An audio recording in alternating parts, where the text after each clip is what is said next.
আসসালামু আলাইকুম। এই মুহূর্তে আমি আছি হাজিরাট সরকারি মিলাদ একাডেমির মাঠে। এই যে আমার সাথে এখন আছে আমার অনেকগুলো ছোট বন্ধুরা।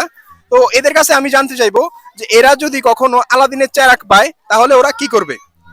তুমি যদি কখনো আলাদিনের চেরাগ পাও তুমি আলাদিনের কাছে কি চাইবা? আমি আমার পড়ালেখায় উন্নতি চাইবো। শুধু একটাই, আর কিছু চাইবা না? তিনটা তুমি চাইতে পারো, তিনটা জিনিস। আর না, আর কিছু চাইবো না। তুমি কি চাইবে? আমি যাবো আমাকে যাতে একজন জ্ঞানী ব্যক্তি বানিয়ে দেয়। তোমাকে যাতে একজন জ্ঞানী ব্যক্তি বানিয়ে দেয়। টাকা পয়সা চাইবে না? না, ওরে বাবা, আমরা একজন ভালো মানুষ পাইছি। তুমি যদি কখনো আলাদিনের চেরাগ পাও তাহলে তুমি কি চাইবা? আমি চাবো আমাকে পরীক্ষার যেন পাশ করে দেয়।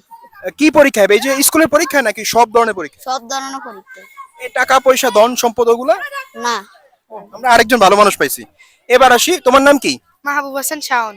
শাওন, তুমি যদি আলাদিনের চেরাগ পাও তাহলে তুমি কি করবা? আমি চাইবো আমাকে যেন সকল পরীক্ষায় পাশ করে দেয়। সকল স্কুলের পরীক্ষা নাকি যত জীবনে যত পরীক্ষা আছে সব? জীবনে যত পরীক্ষা আছে সব পরীক্ষায় পাশ করে দেয়। টাকা পয়সা ধন দৌলত এগুলো তুমি চাও না? জি না। এবার আসি তোমার কাছে, তুমি আলাদিনের চেরাগ পেলে কি করবা? আমি একজন ভালো মানুষ হব। ভালো মানুষ, এই যে সবাই তো ভালো মানুষ হতে চায়। এই আমরা তো দেখি যে মানুষের অনেক টাকা পয়সার অনেক ইচ্ছা। তুমি কি টাকা পয়সা চাইবে না? জি না। তুমি টাকা পয়সা চাও না? জি না। আমরা দেখতে পাচ্ছি এখানে পাঁচজন আমাদের ছোট বন্ধু। ওরা কেউ কিন্তু আসলে টাকা পয়সা চাচ্ছে না। কেউ পরীক্ষায় পাশ করতে চায়, আবার কেউ ভালো মানুষ হতে চায়। আসলে আমাদের জীবনের লক্ষ্য হওয়াই কিন্তু উচিত এটা, যে আমরা যাতে জীবনে ভালো মানুষ হতে পারি। টাকা পয়সা আমাদের মূল উদ্দেশ্য থাকবে না।